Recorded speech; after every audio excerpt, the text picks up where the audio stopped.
ഒരു ജനതയുടെ പുരോഗതിക്ക് തടസ്സം നിൽക്കുന്ന വനം വകുപ്പിന്റെ നടപടിക്കെതിരെ ഇടുക്കിയിലെ ഒരു കൂട്ടം ആദിവാസികൾ രംഗത്തെത്തി. കുളമാവ് കപ്പക്കാനം കോളനിയിലെ ആദിവാസികളാണ് വനത്തിലൂടെ റോഡ് ആവശ്യപ്പെട്ട് ഇടുക്കി കളക്ടറേറ്റിന് മുന്നിൽ ശവപ്പെട്ടി ചുമന്ന് സമരം നടത്തിയത്. രോഗികളും വിദ്യാർത്ഥികളും അടങ്ങുന്ന ഒരു സമൂഹത്തിന് പുറംലോകവുമായി ബന്ധപ്പെടാനുള്ള വഴി കെട്ടിയടയ്ക്കുകയാണ് വനംവകുപ്പ് ഉദ്യോഗസ്ഥരെന്ന് ആദിവാസികൾ പറയുന്നു. പുറം ലോകവുമായി ബന്ധമില്ലാത്ത ഒറ്റപ്പെട്ട ആദിവാസി ഗ്രാമമായ കുളമാവിലെ കപ്പക്കാനത്തെ ആദിവാസികളാണ് ഇടുക്കി ജില്ലാ കളക്ടറേറ്റിന് മുന്നിൽ ശവപ്പെട്ടി ചുമന്ന് സമരം നടത്തിയത്. കോളനിയിലേക്ക് റോഡ് നിർമ്മിച്ച് നൽകിയില്ലെങ്കിൽ തങ്ങളുടെ ഗതി ഇതായിരിക്കുമെന്ന് പ്രഖ്യാപിച്ചുകൊണ്ടായിരുന്നു ഇവരുടെ പ്രതിഷേധം.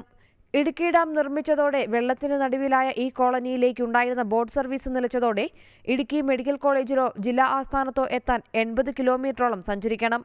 വിദ്യാർത്ഥികളെയും കുടുംബങ്ങളെയും ഇത് ഏറെ ബാധിക്കുന്നുണ്ട്. അസുഖം ഉണ്ടായി കഴിഞ്ഞാൽ ഞങ്ങളുടെ താമസിക്കുന്നിടത്ത് നിന്ന് അറക്കുളം ഗവൺമെൻറ് ആശുപത്രി എത്തണമെങ്കിൽ 1800 രൂപ ജീപ്പ് പോലും എടുത്തോളം ഞങ്ങൾക്ക് എത്താൻ സമർക്കമുള്ളൂ. അല്ലെങ്കിൽ ഞങ്ങൾ നടന്ന് ചോദിച്ചുകൊണ്ട് പോകണം. ഈ അവസ്ഥയിൽ ഇപ്പോഴത്തെ നിൽക്കുന്നത് കുട്ടികളെ പഠിപ്പിക്കുവാനും ആശുപത്രി വരാനും സർക്കാർ ഓഫീസിൽ എത്താനുള്ള ഏറ്റവും എളുപ്പമുള്ള വഴി അതാണ്. നിലവിലെ കൂപ്പ് റോഡുമായി കോളനിയെ ബന്ധിപ്പിക്കുന്ന വിധം 550 മീറ്ററിൽ റോഡ് നിർമ്മിച്ചാൽ തങ്ങളുടെ പ്രശ്നത്തിന് പരിഹാരമാകുമെന്ന് ഇവർ പറയുന്നു. 50 കിലോമീറ്ററോളം ദൂരം ലാഭിക്കാനും സാധിക്കും.